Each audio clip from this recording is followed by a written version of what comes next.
চরাঞ্চল, হাওর ও বাওর, দারিদ্র পীড়িত ও উপকূলীয় অনগ্রসর অর্থনৈতিক অঞ্চলের বৈষম্য নিরসন। মহানগর যারা আছেন অন্য সংগঠনে কিন্তু আমি তাদেরকে অনুরোধ করছি আমরা বিশেষ করে মহানগর অন্য সংগঠনে যারা নেতা আছেন তারা সামনে বসবেন। বলে থাকি সেই কথাটি হচ্ছে, দেখুন আপনারা রাজধানীর মানুষ, রাজধানীর নেতাকর্মী, আপনাদের সামনে বা আপনাদের উপরে কিন্তু অনেক কিছু নির্ভর করছে। অর্থাৎ আপনারা সারা দেশের প্রতিচ্ছবি, কিন্তু এখানে উপস্থিত আপনারা প্রত্যেকে বিএনপির অ্যাম্বাসেডর বা বিএনপির প্রতিনিধি, এবং আপনাদের উপরে অনেক কিছু নির্ভর করছে। কারণ ঢাকা মহানগরীতে, ঢাকা শহরে মানুষ যা চিন্তা করে, যা ভাবে, যা বলে, এটি কিন্তু সারা দেশে ছড়িয়ে যায় ধীরে ধীরে। সারা দেশ থেকে মানুষ এখানে আসে, বিভিন্ন কাজে কর্মে মানুষ এখানে আসে, এখান থেকেও মানুষ সারা দেশে বিভিন্ন জায়গায় যায়। কাজে এখানকার চিন্তাধারা, এখানকার মানুষের মন মানসিকতার একটি বহিঃপ্রকাশ সারা দেশে ছড়িয়ে পড়ে।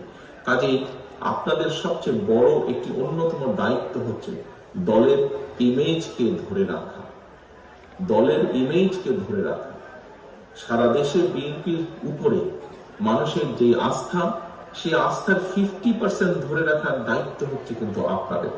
এই আস্থা ধরে রাখার দায়িত্ব কিন্তু জনগণের নয়, এই আস্থা ধরে রাখার দায়িত্ব আপনাদের, আপনারা যারা দলের নেতা এবং কর্মী। দলের সম্পর্কে ভালো কথাগুলো, দলের লক্ষ্য এবং উদ্দেশ্যগুলো, এগুলো আপনাদেরকে নিয়ে যেতে হবে জনগণের সামনে, এবং এগুলোকে যদি আমরা সাকসেসফুলি নিয়ে যেতে পারি জনগণের সামনে, তাহলেই আমরা জনগণের সমর্থন অর্জন করতে, ভালোভাবে অর্জন করতে সক্ষম হব।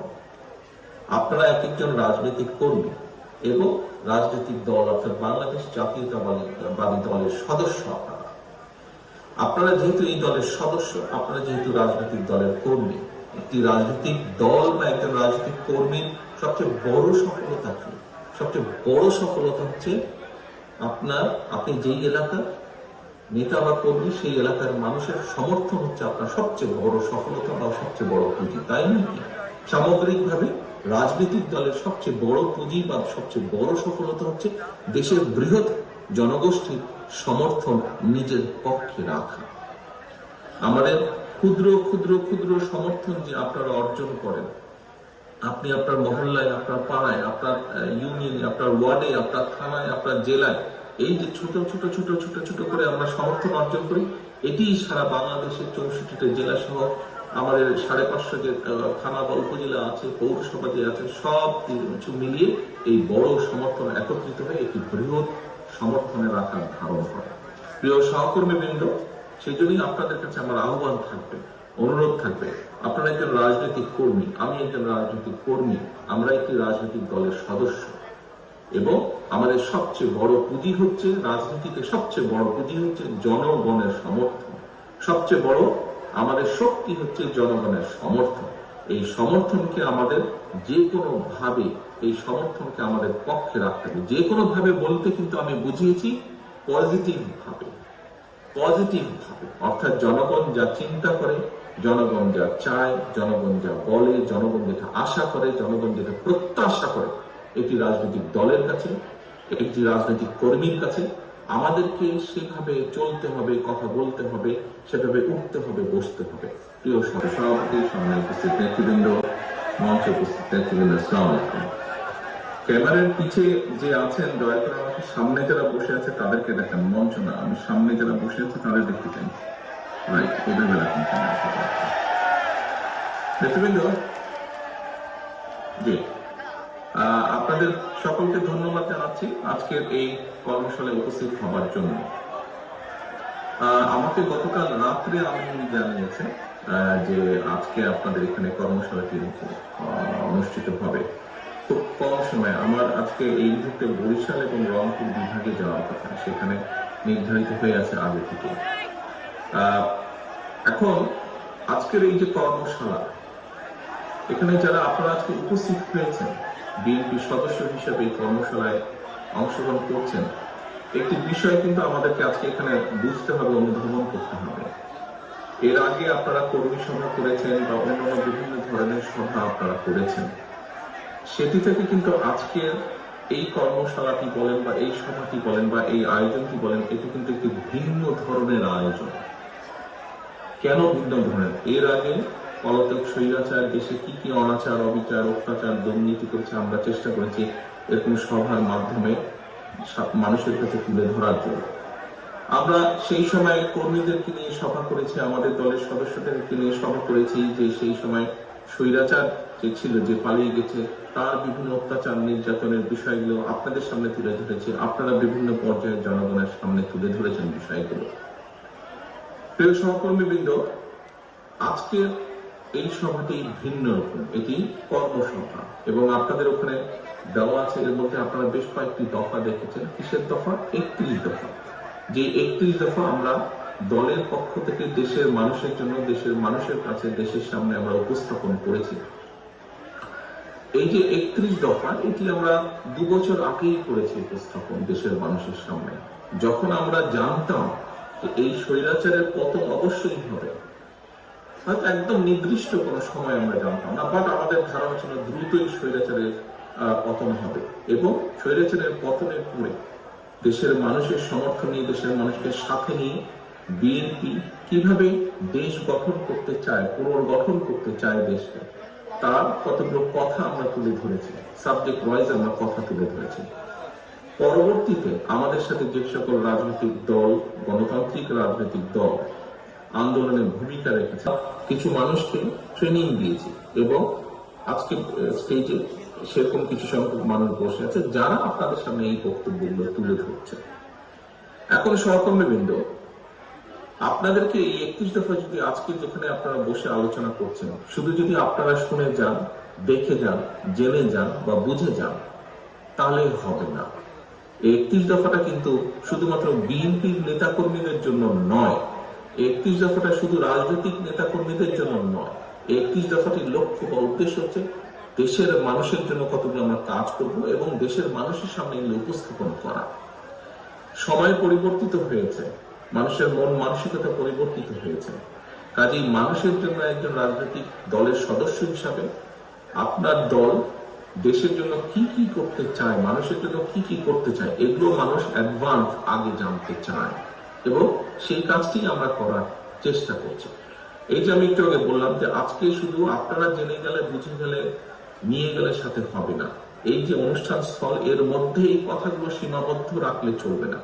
এই কথাগুলো আজকে ঢাকা মহানগরী উত্তরের প্রতিটি ওয়ার্ডে, প্রতিটি মহল্লার, প্রতিটি তার নিরাপত্তার জন্য কি করবেন, আপনি তার সন্তানের শিক্ষা ব্যবস্থার জন্য কি করবেন, আপনি তার পরিবারের স্বাস্থ্যের জন্য কি করবেন, আপনি তার ভবিষ্যতের নিরাপত্তার জন্য, চাকরি বাকরি, ব্যবসা বাণিজ্যের জন্য আপনি কি করবেন, দেশের বিচার ব্যবস্থা আপনি কিভাবে পরিচালনা করবেন, অর্থাৎ আপনি দেশের বিচার ব্যবস্থাকে কি। কিছুক্ষণের মধ্যেই আসবেন, একটু ওয়েট করছি।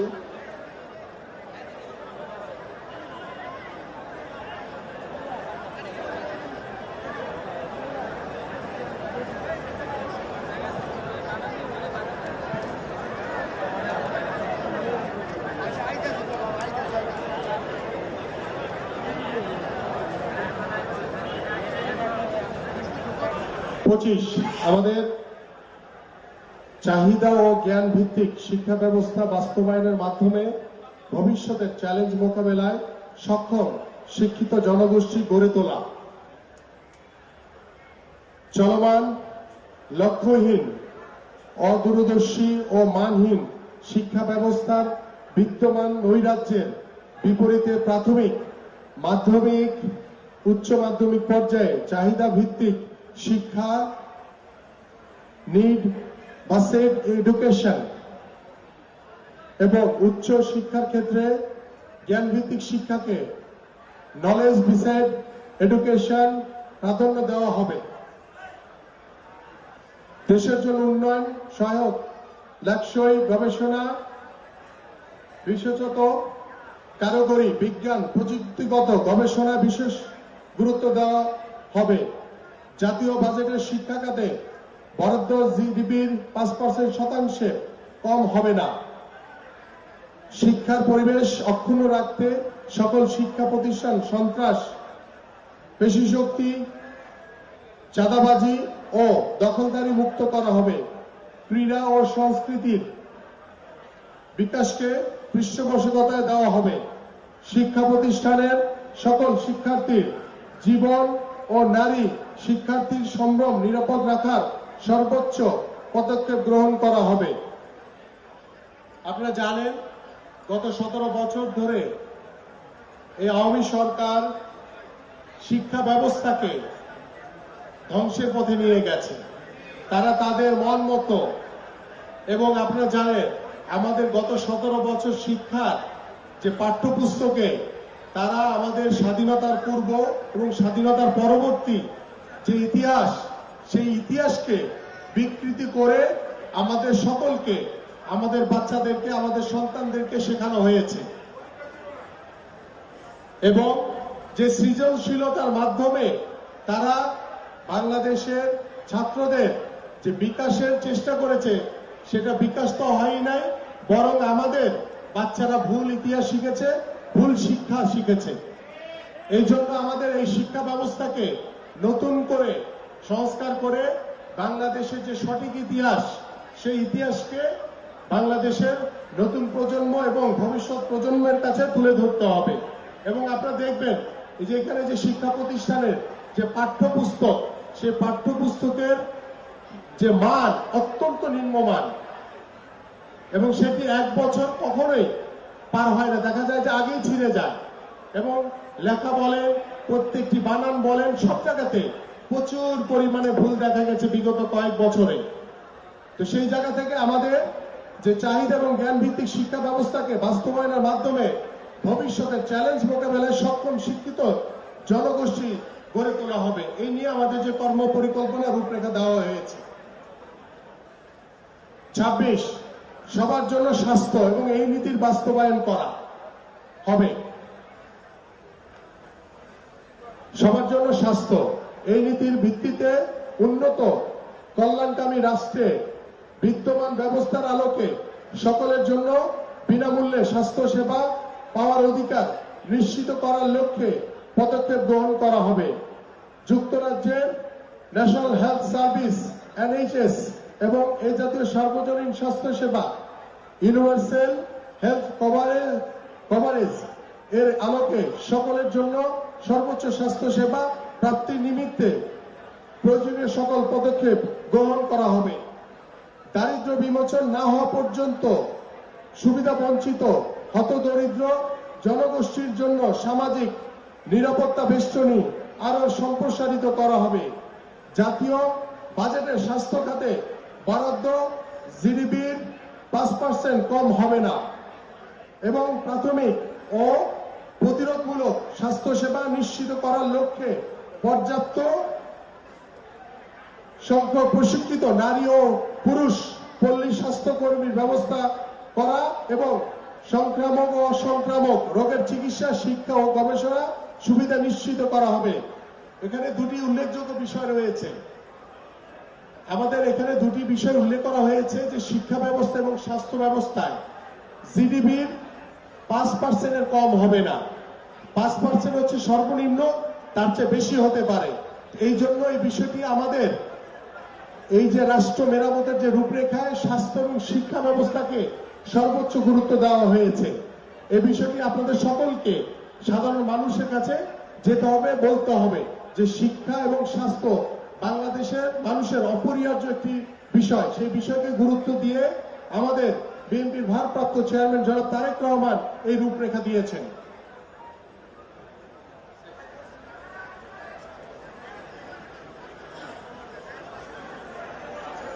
এই পাওয়ার পয়েন্ট অফ করো। সন্ত্রাসবাদ, জঙ্গিবাদ ও উগ্রবাদের বিরুদ্ধে শূন্য সহনশীলতার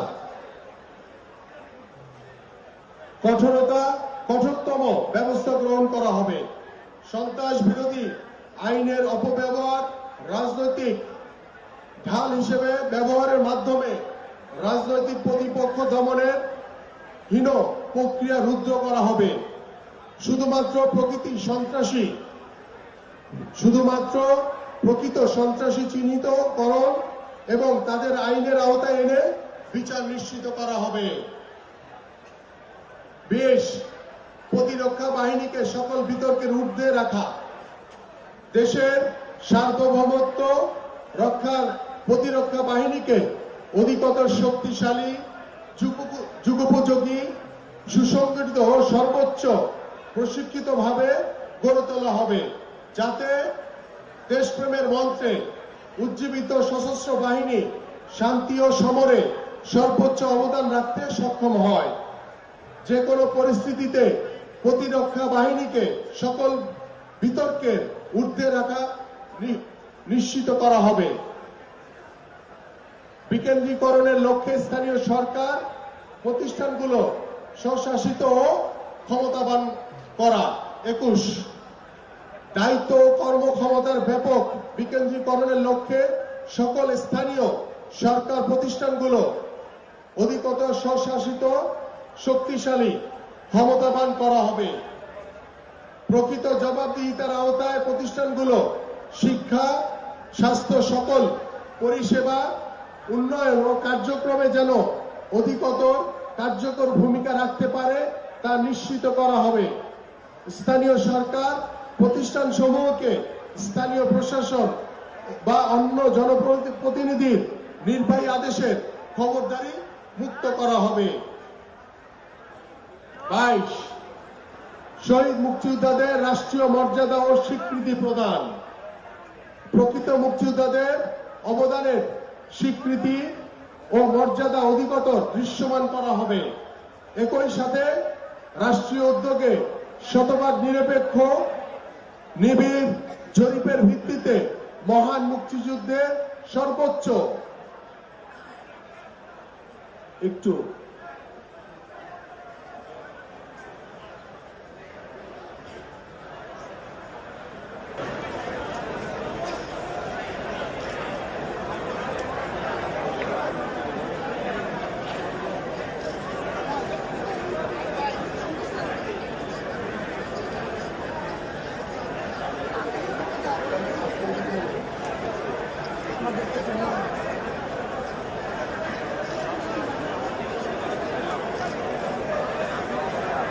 ওইগুলো